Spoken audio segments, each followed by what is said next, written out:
Hi everyone, कैसे हैं आप सभी। आई होप कि आप सभी बढ़िया होंगे। मैं एकदम मस्त तो नहीं बोलूँगी, जो भी हूँ बट ठीक हूँ। अभी हम जा रहे थे अपने दूसरे वाले घर पे घास लेने के लिए, तो रास्ता देख सकते हो कैसा हो रखा है करके। और मैं इसी कारण ब्लॉग भी बना रही थी कि हमारे पहाड़ों की सिचुएशन कैसी चल रही है करके। देख सकते हो कैसे यहाँ पे भी बादल फटा था मुझे लगता है, बट लोगों का कहना है कि यहाँ से नीचे को ज़मीन धंस गई थी। मुझे तो नहीं लगता कि भाई इतनी जल्दी मतलब अचानक से ये ज़मीन धंस के चले गई होगी। उसके बाद हम इसको पार करने के बाद निकल जाते हैं आगे की ओर। अगर हम मौसम की बात करें तो मौसम में भी बादल लग रखे थे और सुबह मॉर्निंग में बारिश भी हो रखी थी। तो नेहा और मैं जा रहे थे साथ में, और आगे का देख सकते हो कितनी घास हो रही है आजकल। मतलब हर जगह घास घास दिखेगी आपको। यहाँ पे थे हमारे चाचा जी का घर, तो यहाँ पे उनकी बकरियाँ तो बाहर पे थी, बट चाचा और चाची दिख नहीं रही थी। हमने आवाज़ भी नहीं लगाई, हम ऊपर की ओर आ गए थे। और थोड़े से आगे बढ़ने के बाद फिर से देख सकते हो यहाँ पे भी बाढ़ आ रखी थी, और इसी के आसपास ही देखिए कितना भयंकर रास्ता हो रखा था।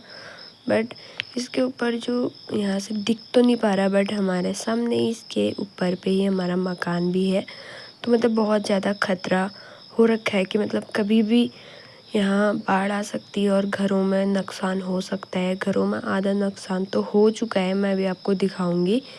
और यहाँ से पानी ले जाते हैं हमारे घर को, क्योंकि नाले वगैरह सब कुछ बह चुका है, क्योंकि जगह जगह पे बाढ़ आ रखी है, तो इसलिए नाले वगैरह बह गए हैं। और हमारे घर ये देखिए, घर के सामने ही बगल में जस्ट यहाँ पे भी बाढ़ आ रखी है। यहाँ तक कि पानी ले जाने के लिए भी सही रास्ता नहीं है घर के लिए। और फिर देखिए यहाँ से ऊपर जाने के बाद थोड़ा सा आगे देखेंगे, यहाँ पे भी बाढ़ आ रखी थी। हमारे घर वालों ने रास्ता बनाया है, और पॉसिबल नहीं है कि मतलब बरसात के टाइम पे हम घास को बार बार निकाल लें। इतना पॉसिबल नहीं होता, क्योंकि कुछ ही दिनों में घास फिर से उग जाती है अगर निकालें। ये देखिए घर के ही मतलब घर से आधा हिस्सा नीचे को जाने लग गया है, और ज़मीन नीचे को धंसने लग गई है। और बाथरूम के हम हालत अब बाद में दिखाते हैं, पहले हम उधर को चलते हैं।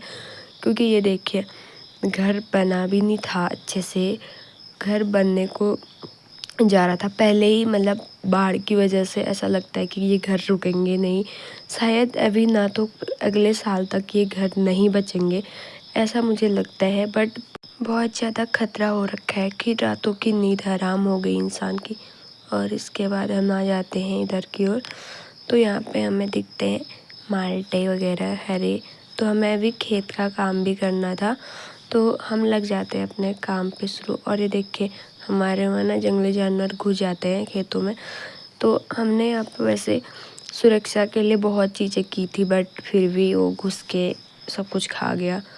फिर उसके बाद सबसे पहले दीवार से हमारा काम शुरू होता है, मतलब घास उखाड़ती हूँ पहले, दीवार से हम घास वगैरह निकालते हैं। फिर उसके बाद हमारा खेतों का काम शुरू होता है।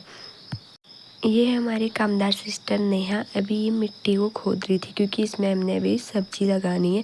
फिर मैं फावड़ा लेकर लगती हूँ काम पे, क्योंकि यहाँ से पानी नीचे नहीं जा रहा था। तो मैंने सबसे पहले पानी के लिए जगह बनाने की कोशिश की, मतलब पानी नीचे डालने की कोशिश की, क्योंकि खेत में ही पानी रह जाता तो बीज वगैरह बह जाते हैं। उसके बाद हम लगा रहे थे इसमें लाई। वैसे आजकल लाई का सीज़न आ रहा है, मतलब इस टाइम पे लगाते हैं, तो हमने इसमें लाई लगाई। और दूसरी साइड पे मैंने लगाई थी मूली और सब्जी।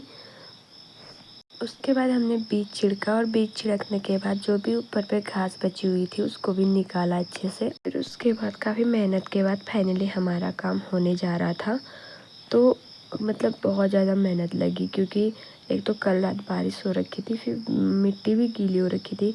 और मुझे ये काम जल्दबाजी में इसलिए करना पड़ रहा था, क्योंकि हमारी कॉलेज वगैरह की क्लासेज आजकल लग रही है, तो छुट्टियां बहुत ज़्यादा हो गई थी, क्योंकि मैं गांव बहुत पहले आ गई थी।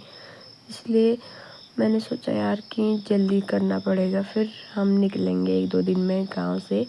जैसे ही हम अपना काम करते हैं उसके बाद हम बाथरूम पे हाथ मुँह धोने के लिए आते हैं, तो हमें दिखता है कि यहाँ कैसी हालत हो रखी है गैस, मतलब कैसे यहाँ लोग रहेंगे। और आप अनुमान लगा सकते हो कि इस पेड़ से कितनी ज़मीन नीचे धंस गई है करके। और यहाँ पे जैसे हम देखेंगे वॉशरूम आगे का जो ये बरामदा था वॉशरूम से बिल्कुल अलग हो चुका है, मतलब उस पे अटैच नहीं है, क्योंकि इतनी मतलब ज़मीन नीचे धंस गई है।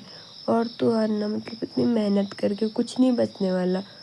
और हाल ही में ये वॉशरूम बनाया था, हाल ही में मतलब कुछ ज़्यादा टाइम भी नहीं हो रखा है। बारिश की वजह से आजकल यहाँ पे मतलब ऐसा दिख रहा है, क्योंकि बारिश की वजह से बहुत कुछ अजीब सा हो जाता है, घास हो जाती है, तो उसे बार बार साफ़ करना पॉसिबल नहीं हो पाता। और घरों में मतलब बार बार हो जाता है, बरसात के मौसम में बार बार घास ही उगती है और उसे बार बार उखाड़ना इतना पॉसिबल है भी नहीं। और यहाँ पे देख सकते हो, जैसे हम बाहर पे आते हैं ना, आगे आंगन में इतनी बड़ी दरारें आ रखी हैं। मतलब इंसान रहे भी तो कैसे रहेगा यार, रातों में मतलब नींद तक नहीं आती, बहुत मुश्किल है। उसके बाद हम आ जाते हैं खेत में घास लेने के लिए, क्योंकि हमें घास भी ले जाना होता है नीचे जाते टाइम। उसके बाद हम लग जाते हैं अपने काम पे और अब हम काटते हैं घास को। तो यहाँ घास ही घास हो रखी थी गाइस, अभी मतलब खेत में कुछ बोया नहीं था, तो इसलिए घास हो रखी थी और कुछ भी नहीं।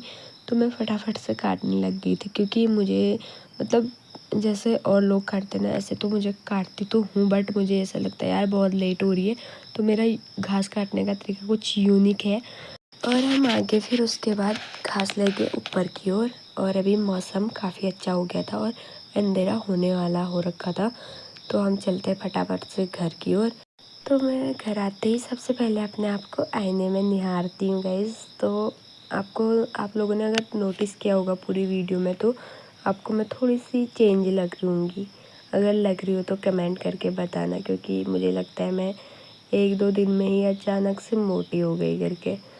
आपको लग रहा है कि नहीं लग रहा, मुझे बताना कमेंट करके, फिर मैं बताऊंगी कि हुआ क्या था और ऐसा कौन सा राज है कि मतलब इंसान रातों रात मोटा हो जा रहा है करके। आपके साथ भी मैं शेयर करूंगी, तो प्लीज़ ज़रूर पूछिएगा आप, अगर आपको लगता है तो तभी पूछना, ठीक है। तो फिर मिलते हैं आप सभी को नेक्स्ट ब्लॉग के साथ, तब तक के लिए बाय, स्वस्थ रहो, मस्त रहो।